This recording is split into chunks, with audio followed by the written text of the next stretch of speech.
Hello friends, welcome to CAC kitchen. இன்றைக்கி நம்ம CAC கிச்சனில் ரொம்பவுமே சூப்பரான ஸ்வீட்டான ஒரு முறுக்கு ரெசிபி தான் ஃப்ரெண்ட்ஸ் எடுத்துகிட்டு வந்திருக்கேன். ஈஸியாக டேஸ்டியாக வீட்டில் இந்த ரெசிபி நீங்களும் ட்ரை பண்ணி பார்க்கலாம். வாங்க எப்படி செய்கிறதுன்னு பார்க்குறதுக்கு முன்னால் நம்ம சிஏசி கிச்சன் சேனலை இனிமேல் நீங்கள் சப்ஸ்கிரைப் பண்ணலைன்னா சப்ஸ்கிரைப் பண்ணிக்கொள்ளுங்கள். பக்கத்தில் இருக்க பெல் ஐக்கனையும் ப்ரெஸ் பண்ணுங்கள். நான் செய்கிற ரெசிபிஸ் உங்களுக்கு பிடிச்சிருந்தா உங்கள் ஃபேமிலி அண்ட் ஃப்ரெண்ட்ஸ்க்கும் ஷேர் பண்ணுங்கள். வாங்க ஃப்ரெண்ட்ஸ், என்னென்ன தேவையான பொருட்கள்னு பார்த்துடலாம். 1 கப் மைதா மாவு எடுத்துக்கொள்ளுங்க, 1/2 கப் சீனி, 1/2 கப் தண்ணி, 1 டேபிள் ஸ்பூன் ரவை, 2 டேபிள் ஸ்பூன் சூடான எண்ணெய்.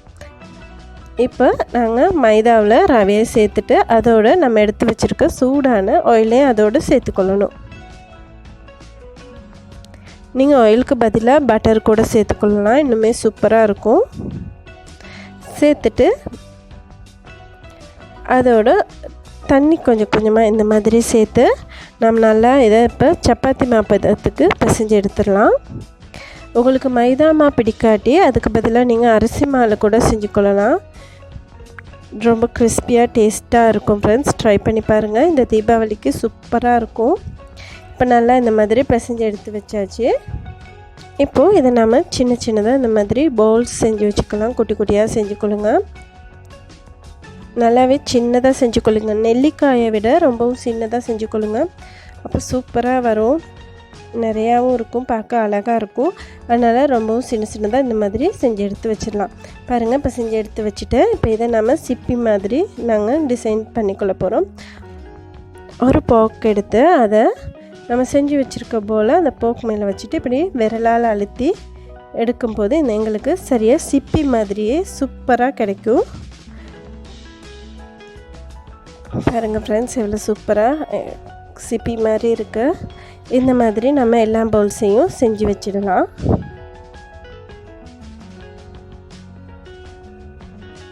பெரிய விரலால் இந்த மாதிரி அழுத்திட்டு இப்படி கொஞ்சம் ஷேப் பண்ணி எடுத்தோன்னா எங்களுக்கு அழகாக கிடச்சிரும். பாருங்கள், எல்லாத்தையும் நான் இந்த மாதிரி செஞ்சு எடுத்து வச்சிடுறேன்.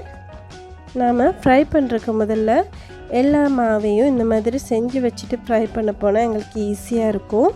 அதனால் ஃபஸ்ட்டாக நம்ம இந்த சிப்பி டிசைனில் எல்லாத்தையுமே இந்த மாதிரி செஞ்சு எடுத்து வச்சிடலாம். பாருங்கள், எல்லாத்தையும் இந்த மாதிரி செஞ்சு எடுத்து வச்சுட்டோம். இப்போ நாங்கள் இதை பொரித்து எடுத்துகிட்டு வந்துடலாம்.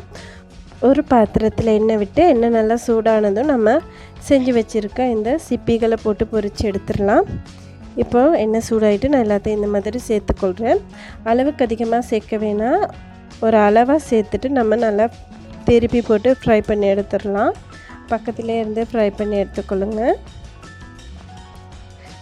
நல்லா கோல்டன் ப்ரௌன் கலருக்கு மாறினதும் நம்ம இதை வெளியில் எடுத்துடலாம் ஃப்ரெண்ட்ஸ். ரொம்ப கருக விட்டுறாதீங்க,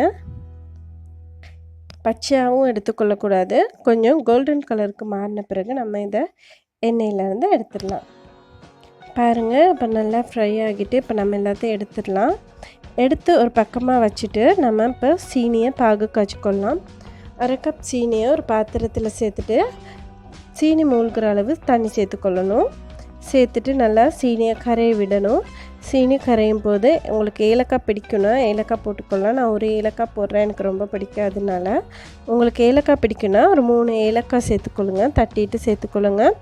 சேர்த்துட்டு நல்லா சீனியை பாகு பதத்துக்கு நம்ம ரெடி பண்ணி எடுத்துடலாம். பாருங்கள், ஒரு கம்பி பதம் வரணும். ஸ்பூனால் நீங்கள் இந்த மாதிரி கொட்டுற நேரம் அது 1 இன்ச் அளவுக்கு நீண்டு விழுவுதுன்னா எங்களோட கம்பி பதமான பாகு ரெடி ஆகிட்டுன்னு அர்த்தம் ஃப்ரெண்ட்ஸ். இப்போ நாம் இந்த பாகை நாங்கள் செஞ்சு வச்சுருக்க சிப்பி முறுக்கோடு சேர்த்துடலாம்.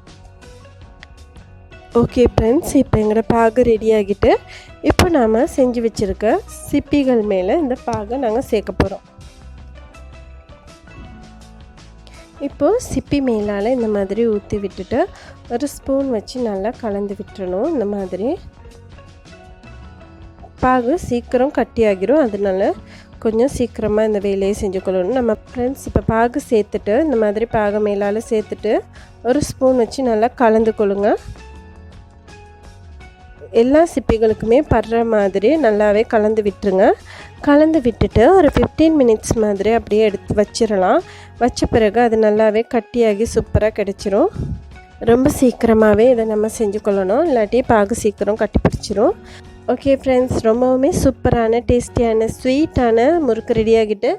இந்த தீபாவளிக்கு நீங்களும் ட்ரை பண்ணி பாருங்கள். பார்த்துட்டு உங்களோட கமெண்ட்ஸ் எனக்கு சொல்ல மறக்காதீங்க. நான் செய்கிற ரெசிபிஸ் உங்களுக்கு பிடிச்சிருந்தா உங்களோட ஃப்ரெண்ட்ஸ் அண்ட் ஃபேமிலிக்கு ஷேர் பண்ணுங்கள். அப்படியே மறக்காமல்